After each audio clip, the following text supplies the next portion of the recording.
हम लोग chapter start किए थे जैव विविधता के बारे में। तो जैव विविधता के बारे में हम लोग समझे कि जैव विविधता है क्या। एक ही स्थान पर जब अलग अलग प्रकार के जीव रहते हैं तो उसी को हम लोग क्या कहते हैं, अलग अलग प्रकार के स्पेशीज रहते हैं तो उसी को हम लोग जैव विविधता के नाम से जानते हैं। अब बात हो रहा है कि जैव विविधता का वितरण कैसा है, किस एरिया में ज़्यादा वितरण है जैव विविधता का, किस एरिया में कम है, उसके बारे में हम लोग चर्चा करने जा रहे हैं। विश्व में अब तक ज्ञात जीवित स्पेशीज की संख्या लगभग, अभी ऊपर में ही पढ़े थे कि विश्व में अब तक जितना जीवित स्पेशीज है, जाति है, इसमें पेड़ पौधा भी आता है, ये बता दिया गया है लगभग कितना है 1.8 मिलियन, 1.8 मिलियन बताया गया है लगभग। विश्व में पाई जाने वाले स्पेशीज 70% से अधिक ज्ञात प्रजातियां जंतुओं की है। अब अगर बात करते हैं तो अगर 100% लेते हैं तो 100% में से 1.8 मिलियन है ना, तो इसमें से 70% जो है वो जंतु है और 30% जो है वो क्या है, पेड़ पौधा है। 30% क्या है, पेड़ पौधा है।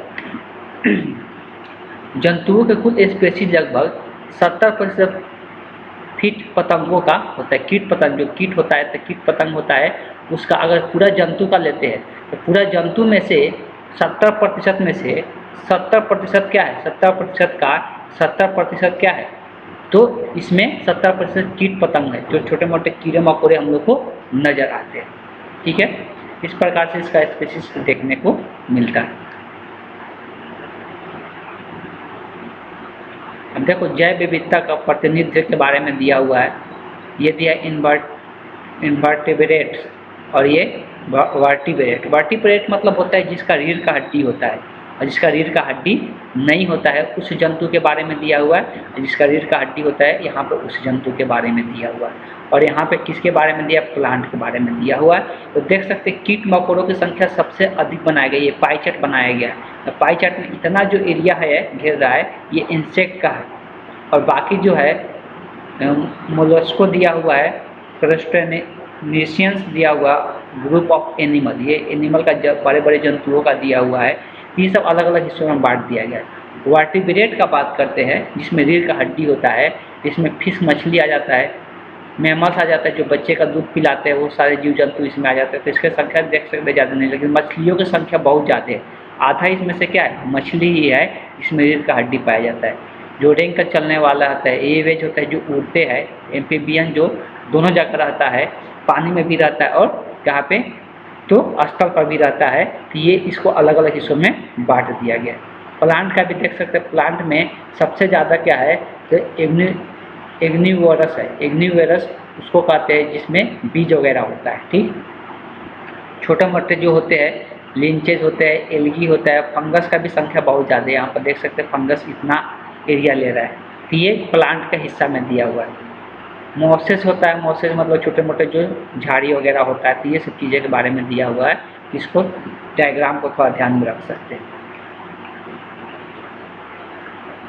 अगर यहाँ पर एक डाटा दिया हुआ है कि लगभग अगर भारत का बात किया जाए, भारत में लगभग 45,000 पौधे का प्रजातियाँ पाई जाती है। भारत में कितना पौधे का प्रजाति पाया जाता है, तो 45,000।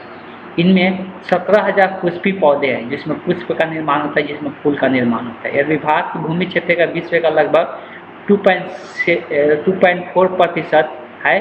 अब देखो पूरा भारत का बात किया जाए 100% में से भूमि कितना भारत लेकर रखा है, 2.4% लेकर रखा है।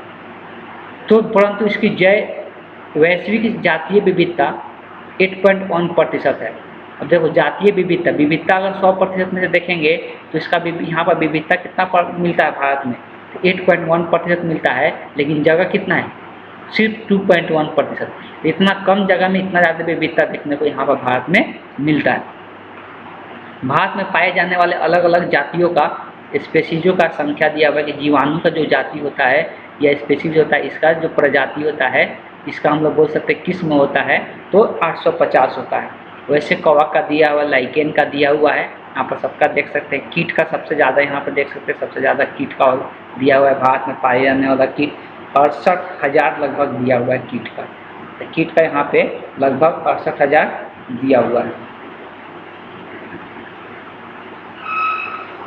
तो सबका दिया है, पक्षी का भी दिया है, सरीसृप का भी लगभग संख्या दिया हुआ है। तो ये जो आंकड़ा होता है जो ज्ञात जाति होता है उसके बारे में, बहुत सारे ऐसे जाति भी होते हैं जो अज्ञात है, जिसके बारे में पता अभी तक नहीं चल पाया है, तो उसके बारे में ये डाटा नहीं देता है। इस बात को ध्यान में रखना है।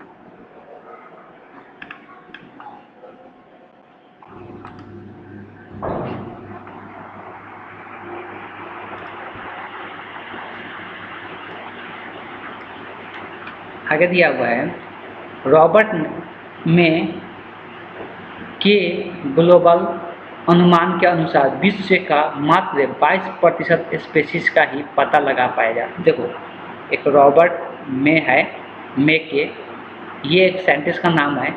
इन्होंने बताया कि अभी तक 100% लेते हैं अगर स्पीशीज का नाम, तो उसमें से 22% ही अभी तक हम लोग ज्ञात कर पाए, बाकी के बारे में भी जानकारी ही नहीं है। अगर वो जुड़ जाएगा तो और ज़्यादा हो जाएगा।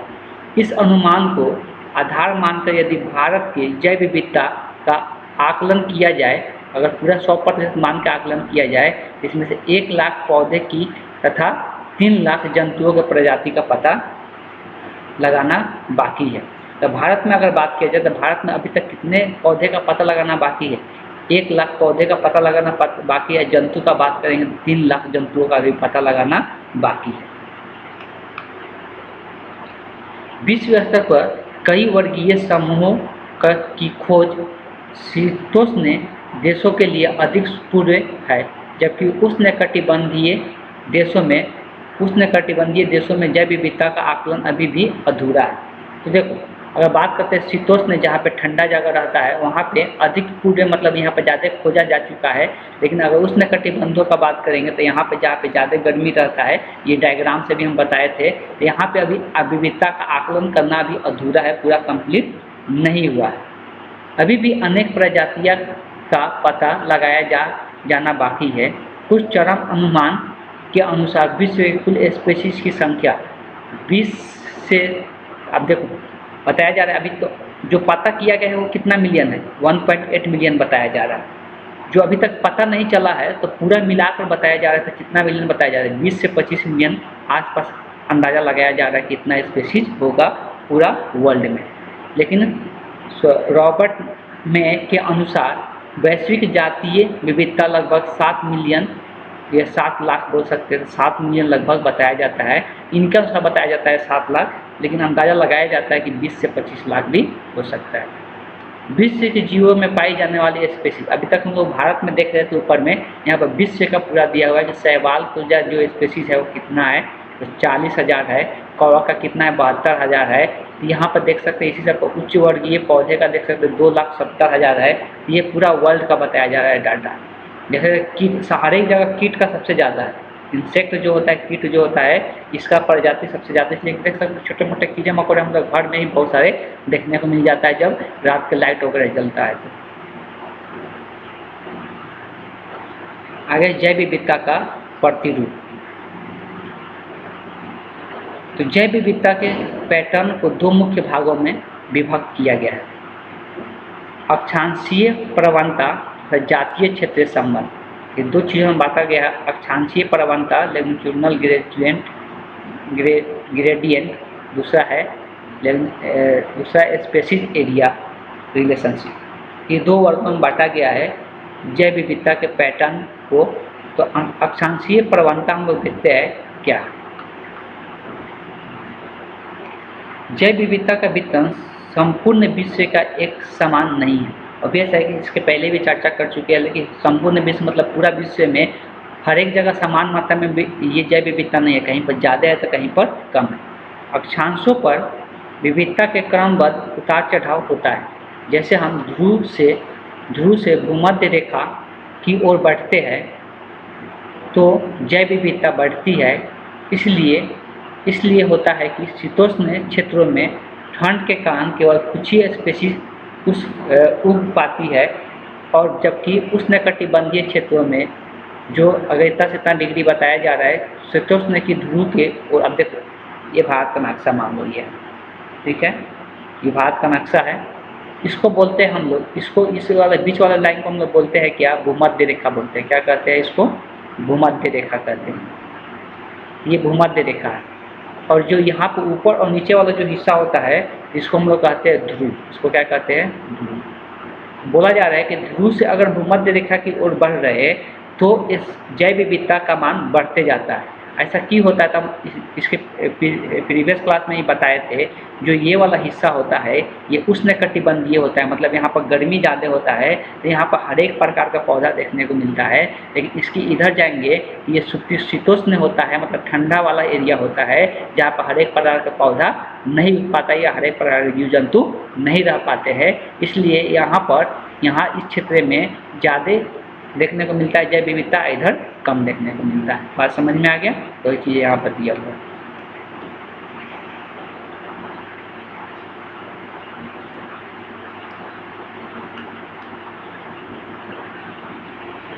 अगर यह उष्णकटिबंधीय वर्षा वनों में पूरे वर्ष वृद्धि के लिए अनुकूल वातावरण रहता है। जहाँ पर उष्णकटिबंधीय क्षेत्र है, जहाँ पे गर्मी होता है, तो वहाँ पे क्या होता है कि वहाँ पर पूरा से हर एक पूरा वर्ष क्या होता है, अनुकूलन वातावरण रहता है पेड़ पौधा के लिए, किसी भी जीव जंतु के लिए। इन वर्षा वनों में यहाँ पर वर्षा भी होता है, बारिश भी होता है। संवहनी और स्पेसीज की संख्या 0.1 हेक्टेयर में 118 से 236 होता है। अगर इतना हेक्टेयर का बात करें, 0.1 हेक्टेयर में लगभग स्पेसीज कितना रहता है? 118 से 236 के लगभग बीच में देखने को मिलता है। जबकि अगर शीतोष्ण का बात करेंगे तो वही 0.1 हेक्टेयर में ही 21 से 48 के बीच स्पेसीज देखने को मिल जाता है। बहुत का अंतर है। अगर उष्णकटिबंध का बात करेंगे तो 118 से लेकर 236 के बीच देखने को मिलता है इतना हेक्टेयर में। इतना ही हेक्टेयर में अगर शीतोष्ण में बात करेंगे तो इतना देखने को मिलता है। ये बहुत का अंतर देखने को हम लोग को मिलता है। अक्षांश के हिसाब से दिया हुआ है कहाँ पर कितना प्रकार के जाति। कोलंबिया भूमध्य रेखा के सीमा के नज़दीक आता है। अभी भूमध्य रेखा दिखाई थे तो वहाँ का सीमा के नज़दीक आता है, इसलिए यहाँ पर प्रजाति ज़्यादा होता है। न्यूयॉर्क जो होता है 41 डिग्री उत्तर में, और ग्रीनलैंड जो भी है वो भी 41 डिग्री उत्तर की ओर है। तो ये दोनों में देख सकते हैं स्पेसीज की संख्या कम है। अब ये 41 डिग्री उत्तर, न्यूयॉर्क 41 डिग्री और ये 41 डिग्री उत्तर दिया हुआ है, इसका मतलब क्या है? बस यहाँ पर समझते हैं डायग्राम। देखो ये जो है ना बीच में हम दिखाए थे, ये भूमध्य रेखा होता है, ये 0 डिग्री होता है। ये क्या होता है? एक एक डिग्री यहाँ से बढ़ता है। क्या होता है? 1 डिग्री 2 डिग्री ऐसे बढ़ते बढ़ते यहाँ तक ध्रुव तक पहुँचते पहुँचते कितना डिग्री हो जाता है? 90 डिग्री हो जाता है। वैसे ही नीचे में भी होता है। तो भूमध्य रेखा से ऊपर जाते हैं तो उसको हम लोग बोलते हैं उत्तर, और नीचे वाला को क्या बोलते हैं? दक्षिण बोलते हैं। नीचे वाला को दक्षिण बोलते हैं। तो नीचे वाला डिग्री बताया जाएगा, दक्षिण में ये ऊपर बताया जा रही है। कहाँ पे बताया जा रहा है? ऊपर में बताया जा रहा है। तो उत्तर में 41 डिग्री, ऊपर में 41 डिग्री जो होता है वहाँ पे शीतोष्ण एरिया आ जाता है। मतलब 23 डिग्री के बाद शीतोष्ण एरिया आ जाता है। 23 डिग्री तक उष्णकटिबंधीय क्षेत्र होता है, और 23 डिग्री के बाद क्या हो जाता है? शीतोष्ण आ जाता है। इस कारण से वहाँ पे क्या होता है?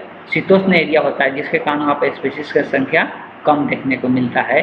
और ये भारत का शायद, भारत का नहीं, यहाँ पर यूनाइट 41 डिग्री उत्तर में दिया। भारत में देखा जाए तो भारत का उष्णकटिबंधीय क्षेत्र में कितना स्पीशीज पाया जाता है? तो 1200 स्पीशीज देखने को मिलता है सिर्फ उष्णकटिबंधीय क्षेत्र में भारत में।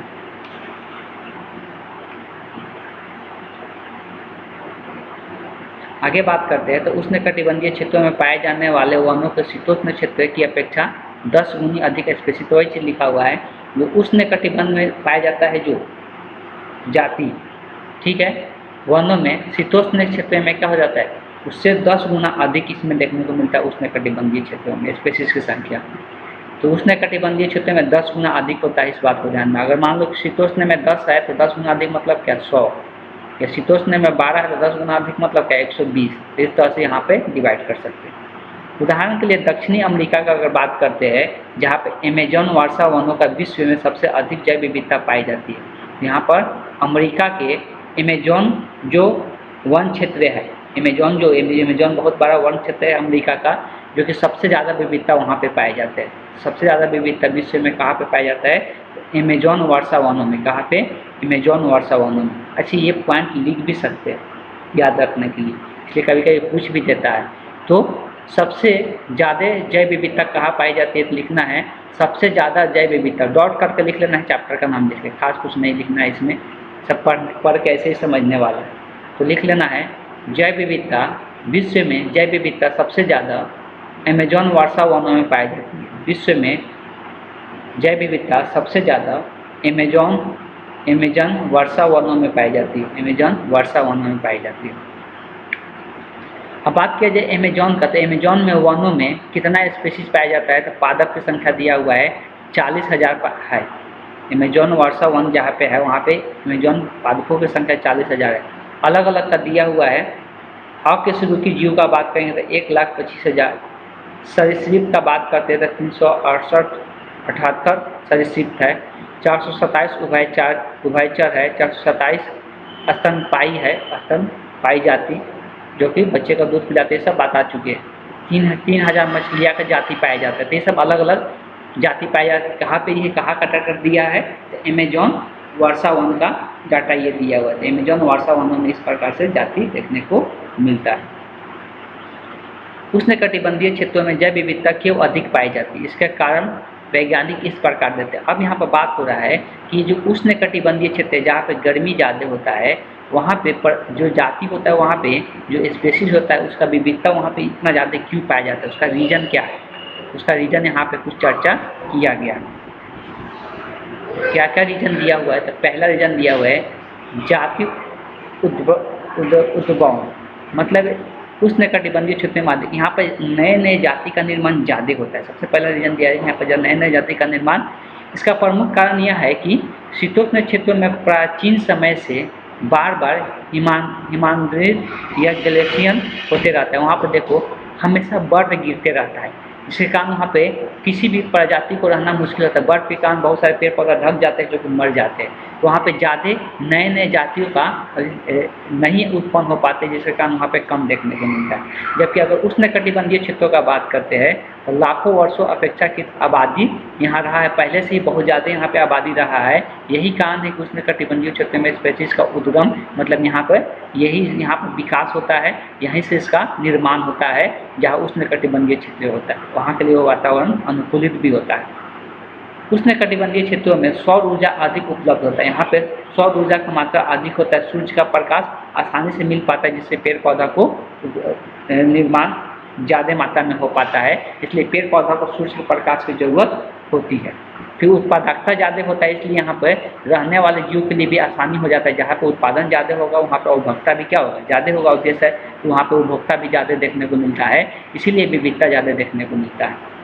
उष्णकटिबंधीय पर्यावरण और शीतोष्ण पर्यावरण के मुकाबले कम मौसमी परिवर्तन होता है। यहाँ पर मौसमी परिवर्तन बहुत कम देखने को मिलता है, लेकिन जो शीतोष्ण होता है वहाँ पर मौसमी परिवर्तन भी बहुत ज़्यादा देखने को मिलता है।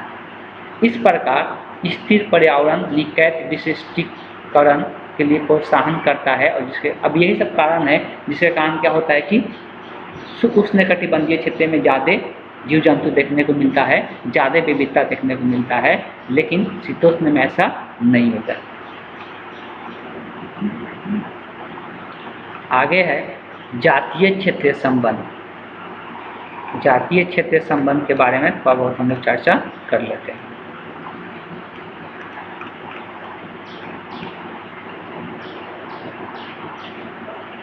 दक्षिणी अमेरिका के वनों में सर्वेक्षण के दौरान जर्मनी के महान प्राकृतिकविद भूगोलशास्त्री अलेक्जेंडर वान हम्बोल्ट ने यह निष्कर्ष निकाला कि कुछ सीमा तक किसी क्षेत्र की जातीय समृद्धि अन्वेषण क्षेत्र की सीमा बढ़ाने के साथ बढ़ती है।